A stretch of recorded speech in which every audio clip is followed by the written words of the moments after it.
मैं हाथ जोड़ के विनती करना चाहता हूं, माफी मांगना चाहता हूं और वादा करता हूं कि पहले से ज्यादा मजबूत मनीष कश्यप आप लोगों को देखने को मिलेगा। जब आपको पता चला कि मनीष कश्यप बीजेपी में शामिल होने जा रहे हैं तो आपको दर्द हुआ या खुशी हुई? हमको काहे दर्द होगा, हमको दांते काट कर थोड़ी गए थे। बीजेपी टीजेपी में कुछ नहीं रखा है, ये सब जो है मूर्ख बनाने का एक धंधा है। बीजेपी तेजेपी आरजेडी जेडीयू ये सब जो है सिर्फ जो है बढ़ते हुए लोगों को अपनी तरफ खींचता है और इसके बाद उनको खत्म कर देता है कि हमारे खिलाफ आवाज ना उठाए। हम लोग उठाएंगे और निरंतर उठाएंगे। मनीष कश्यप एक नई पार्टी बनाएंगे जिसमें सारे पत्रकार लोग आएंगे, मनीष कश्यप मुख्यमंत्री बनेंगे, रवि भट्ट जो है उप मुख्यमंत्री बनेंगे, ऐसा करके बहुत ज्यादा ट्रोल हो रहा था। तो क्या लगा? सपना था, हमने नहीं देखा था कि बीजेपी के पास जाना मतलब पावर, रुतबा, पैसा, हेलीकॉप्टर, मनोज तिवारी का साथ, ये सब होना चाहिए। हमारे पास किसी का साथ नहीं है, हमारे साथ कुंदन पांडे का साथ है। लेकिन आप भी कुंदन पांडे को भूल जाइएगा जिस दिन मनोज तिवारी आपके यहाँ आएंगे। नहीं, मनोज तिवारी जैसे लोगों की जगह हमारे दिल में नहीं है। अच्छा ये बताइए, सही सही बात बताइए, मनोज तिवारी चुनाव के बाद मनीष कश्यप से एक बार क्यों नहीं मिले? नहीं मिले। उनको बीजेपी से कोई अगर निकाल देता है 1 साल बाद 2 साल बाद, वो किस लाइन में जाएंगे फिर? 1-2 साल जी। अच्छा ठीक, आपको लगता है 1-2 साल में? भाई थे हम लोगों ने उनको ऐसे करके ऐसे कर दिया, लेकिन उन्होंने ऐसे कर दिया तो अब काम खत्म हो गया है। तो अब हम लोग ने ऐसे कर लिया है तो अब ऐसे में ऐसे हो गया है। लेकिन उनकी मीठी बाणी है, जब फोन करेंगे बोलेंगे रवि भाई सुनिए ना, आ जाइए, वो सब जो पीछे का हुआ भूल जाइए। बात है, एक आदमी सक्सेस मिलेगा ना, एक आदमी को सक्सेस मिलेगा तो सबके साथ सक्सेस कर देगा। तो मनीष कश्यप बीजेपी में शामिल हुए, उसके बाद आप उनसे मिलने गए कि नहीं? नहीं, अभी तो मुलाकात नहीं हुई है क्योंकि जो है अभी वो थोड़ा बीजेपी में है। बीजेपी से बाहर आएंगे तो मिल लेंगे। मैंने बीजेपी में आएंगे तो बीजेपी देखिए, बीजेपी से हमारा वैचारिक संबंध नहीं है ना, तो हम कैसे जाएंगे? अब वो बीजेपी में नहीं है, होते तो हम लोग अब तक 4 बार मिल लिए होते, लेकिन अब बीजेपी में है इसलिए नहीं मिल पा रहे हैं। क्योंकि बीजेपी के पास जाना मतलब पावर, रुतबा, पैसा, हेलीकॉप्टर, मनोज तिवारी का साथ, ये सब होना चाहिए। हमारे पास किसी का साथ नहीं है। हमारा सही बात बताइए, मनोज तिवारी चुनाव के बाद मनीष कश्यप से एक बार क्यों नहीं मिले? नहीं मिले। वीडियो देखा, फोटो देखा, हेलीकॉप्टर वाली तस्वीर देखा? नहीं देखा। तो ऐसे लोगों से क्या दोस्ती जो बनला के 100 गो साथी बिगड़ला के क्यों ना? जब बनल में साथी जो मनोज तिवारी था तब क्यों नहीं है? तो ऐसे लोगों का दरवाजा खटखट।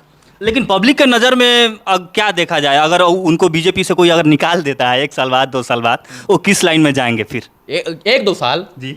अच्छा ठीक, आपको लगता है 1-2 साल में? नहीं, आपको अगर लग रहा है कि 3 महीना में निकाल दिया जाए तो? मतलब इतना जल्दी सोच लिए कि 3 महीना में निकाल दिए जाएंगे?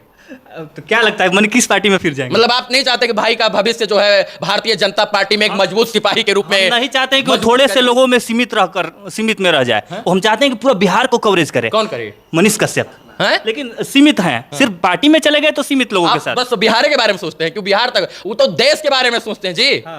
वो बिहार के बारे में पहले सोचते थे, अब तो देश के बारे में। क्योंकि भारतीय जनता पार्टी जो है वो विश्व की सबसे बड़ी पार्टी है, और विश्व की सबसे बड़ी पार्टी में एक मजबूत सिपाही होना जो है वो अपने देश के बारे में ना सोचेगा, बिहार के बारे में क्या सोचेगा? कैसा मजबूत सिपाही कि दिल्ली में गए, हम एक आदमी से पूछे कि मनीष कश्यप को जानते हो? बोले कौन मनीष कश्यप?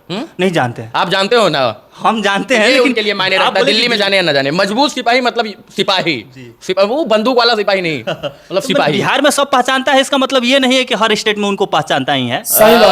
यहाँ पर हमको आपको पहचानता है, हो सकता है दूसरे परिवार घर में ना पहचानता हो लोग को। जरूरी नहीं कि हर कोई पहचान जाए। मतलब अब वो मोदी जी का, अमित शाह जी के बेटा थोड़ी हैं, वो लालू जी के बेटा थोड़ी हैं, वो जो है राहुल गांधी के परिवार खानदान से थोड़ी हैं, सोनिया गांधी के पुत्र थोड़ी, प्रियंका वाड्रा के पुत्र थोड़ी हैं, तो उनको कैसे पहचानेगा? एक भाई थे हम लोगों ने उनको ऐसे करके ऐसे कर दिया, लेकिन उन्होंने ऐसे कर दिया तो अब काम खत्म हो गया है। तो अब हम लोग ने ऐसे कर लिया है तो अब ऐसे में ऐसे हो गया है। लेकिन उनकी मीठी बाणी है, जब फोन करेंगे बोलेंगे रवि भाई सुनिए ना, आ जाइए, वो सब जो पीछे का हुआ भूल जाइए। एक आदमी सक्सेस मिलेगा ना, एक आदमी को सक्सेस मिलेगा तो सबके साथ सक्सेस कर देगा। तो ठीक है ना? तो एक आदमी को सक्सेस दिलाइए आप लोग। काहे मतलब किसी का टांग खींचने में काहे पड़े हैं? नहीं, टांग खींच रहे हैं आप यार, गलत काम कर रहे हो, हमसे भी बुलवा रहे हो, वायरल होगा और इसके बाद फिर मनीष जी हमसे गुस्सा होंगे, आप हमारे खोद के बुलवा रहे हो। ठीक है ना? एक आदमी को सक्सेस कीजिए, और जब सक्सेस होगा तो उसके बगल वाले लोगों को सक्सेस कर देगा। मेरा कहने का मतलब साफ ये है कि बाकी पत्रकार जो लोग हैं वो सुधर जाए, इनकी जैसे फिर न पलटे, क्या लग रहा है? नहीं, हाँ, कौन सुधर जाए? बाकी पत्रकार जो सोच रहे हैं कि हम आरजेडी में चले जाए, बीजेपी में चले जाए, जेडीयू में चले अरे जाए। यार, जो काम आपको दिया गया उसको तो ईमानदारी के साथ करो, सही बात। उसी में अपना कैरियर बनाओ, उसी में अपना भविष्य बनाओ। हमको जो काम दिया गया हम उसी में बनाएंगे। अब हमको दिया गया पत्रकारिता काम, हम कल कप्पल का जो है हम खोलने लग जाए वो पेचकस लेकर, तो कैसे काम बनेगा? मतलब नहीं होगा ना। तो जो जिसका काम है वो वही कर सकता है। अब मोदी जी के पीछे रहते हैं कौन? अमित शाह रणनीतिकार हैं। अब वो सोचे कि हम मोदी जी बन जाए तो नहीं बन सकते, क्योंकि मोदी जी जितना भाषण जो है बढ़िया कोई दे ही नहीं सकता है देश के अंदर। मतलब आपका कहने का साफ साफ मतलब है कि 50 लाख के गाड़ी से मनीष कश्यप उतरकर फिर 500 का माइक पकड़ के और गली नली का दिखाए। हम थोड़ी बोल रहे, तो आप बोल रहे हैं। आपका कहने का भाव है? नहीं, हम नहीं बोल रहे हैं, आप बोल रहे हैं। माइक ले रहे हैं ना अभी भी, ई वाला इतना बड़ा ई वाला माइक है, ये हटा दिए हैं। बहस कर भाई रवि भाई, बहस कर भाई, बहस कर मेरे भाई, बहस कर। बहुत है, इतना ही मेरे भाई बहुत है। मैं पता है आप लोग नाराज हो मनीष कश्यप से, लेकिन मेरे भाई इतना भी नाराज मत हुई कि भाई आपस में ही बैर चल जाए जो दोनों भाइयों में। देखिए, मानता हूं मनीष कश्यप भाई ने गलती की, ये मैं कह रहा हूं इस बात को भाई, मनीष भाई ने गलती की, वही गलती यानी कि देखिए, पहले मनीष कश्यप के साथ धोखा किसने किया? बीजेपी ने। मनीष कश्यप ने किसके साथ धोखा किया? लोगों के साथ, आप जैसे भाइयों के साथ। ये रवि भट्ट भाई वही है जो मनीष कश्यप के साथ तहे दिल से खड़ा था।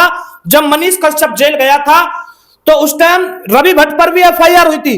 ये रवि भट्ट भाई वही है जिस पर मनीष कश्यप के साथ साथ में एफआईआर हुई थी। लेकिन बड़ी बात क्या है कि मनीष कश्यप के साथ शुरू से और लास्ट तक, जब तक मनीष कश्यप बीजेपी ज्वाइन नहीं किया था, तब तक मनीष कश्यप के साथ ये भाई तहे दिल से कंधा मिलाकर खड़े रहे थे।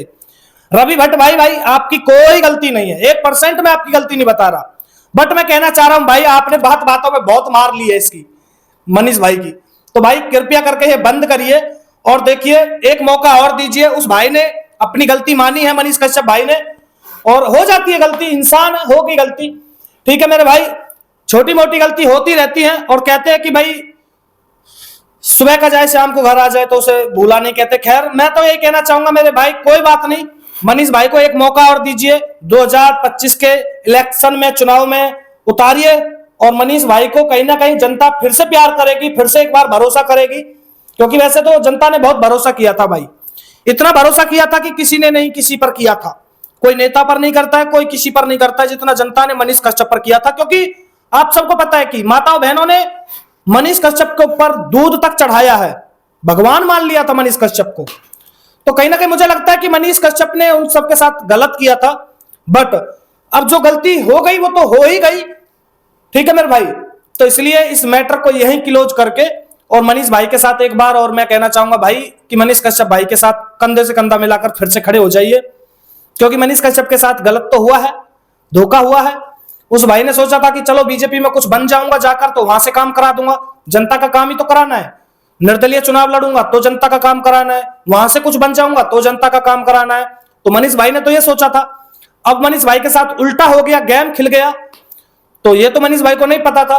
खैर, मैं यही कहना चाहूंगा, जो गलती हुई है उसे मेरे भाई एक बार भुलाकर दोबारा से मनीष भाई के साथ खड़े होकर उनका साथ दीजिए, आपसे निवेदन है। और तमाम ऐसे भाई हैं जो मनीष कश्यप से नाराज हैं, जैसे अनिकेत रंजन भाई है, साथ साथ में नागेश सम्राट वो भाई है, रवि भट्ट अपने ये भाई है, और अभिषेक एक और भाई है।